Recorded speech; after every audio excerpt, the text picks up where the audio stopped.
Sabe quando várias pessoas se juntam indo à rua por mudanças ou melhoras de vida? Então, é assim que funcionam movimentos sociais. Eles são grupos organizados para as pessoas defenderem seus direitos ou tentarem transformar a sociedade em geral.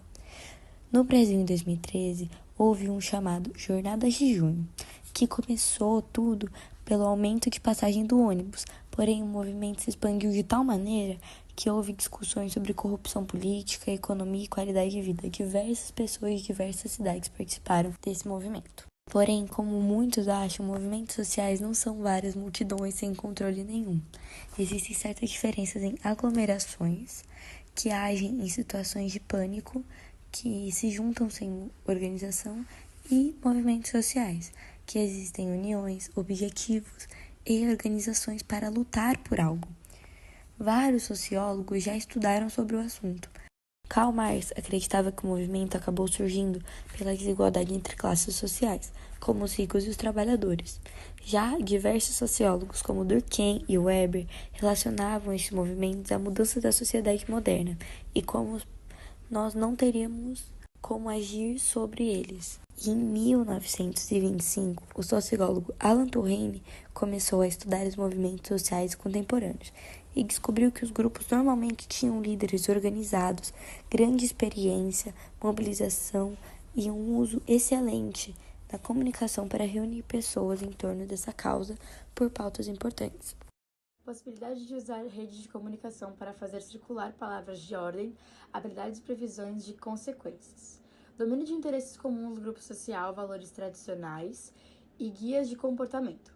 Esse último fator se fez presente nos casos de movimento dos pastores negros sulistas nos Estados Unidos, sob a liderança de Martin Luther King nos anos 1960, e os movimentos ditos messiânicos, como os de Canudos, que foi entre 1986 e 1997, e do contestado 1912 a 1916, no Brasil.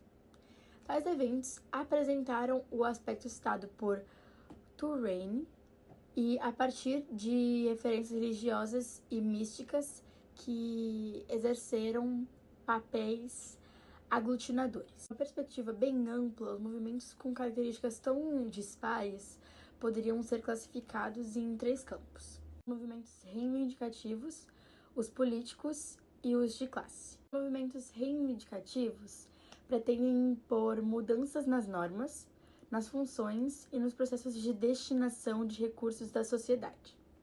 Os movimentos políticos organizam-se para influir nas modalidades de acesso aos canais de participação política e por mudanças nas relações de força.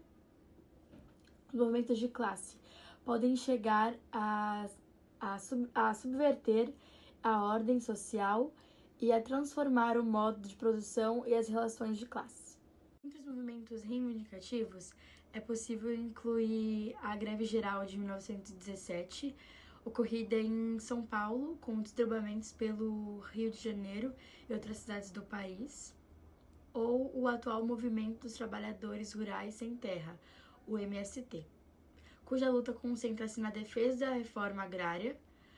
Foram movimentos políticos de grande importância à luta contra o apartheid na África do Sul e as mobilizações feministas pela concessão do direito de voto às mulheres na Europa e nas Américas desde o século XIX. Já exemplos de importantes movimentos de classe foram as articulações trabalhistas da Inglaterra, geradoras dos primeiros sindicatos operários britânicos, assim como o movimento 26 de julho, que deflagrou a Revolução Cubana de 1959. Ressalta-se que certos movimentos sociais podem encaixar-se em mais de um dos referidos tipos. E o sucesso ou fracasso vai depender muito da capacidade de resposta do Estado, seja na condução de possíveis negociações, seja pela repressão violenta. Um movimento como esse, uma greve de trabalhadores, pode ser encerrado pela prisão, demissão e perseguição aos líderes. Ou, por outro lado, por negociações que atendem aos interesses das partes, envaizando a mobilização. Também é frequente que o movimento dê origem a uma organização permanente, como o sindicato.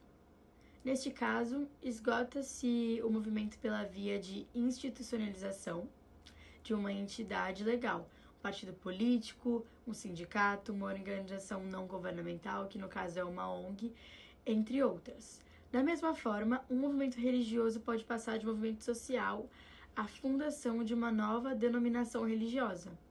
Concluímos assim que movimentos sociais podem convergir para a formação de partidos ou associações estruturadas.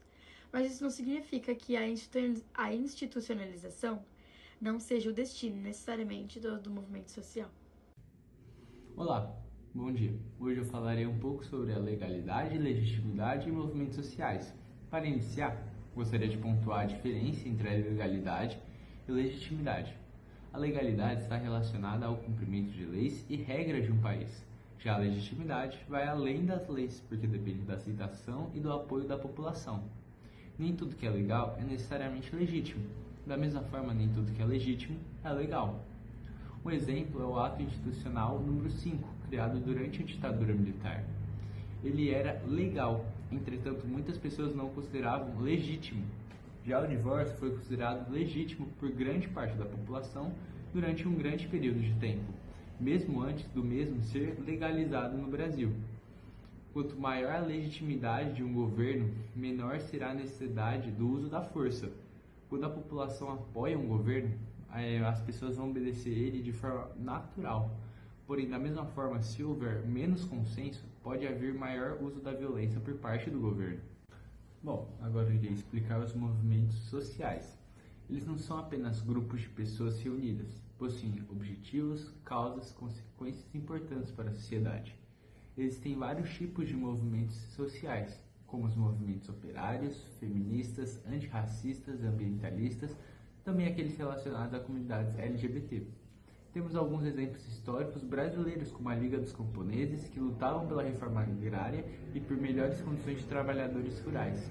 Além disso, movimentos estudantis tiveram um grande destaque, principalmente em 1968 e durante a ditadura militar. Segundo o sociólogo Alan Torrent, os movimentos sociais surgem a partir de conflitos entre grupos que buscam mudanças na sociedade. Concluindo, os movimentos sociais foram importantes para conquistar direitos, promover mudanças e transformar a sociedade ao longo da história.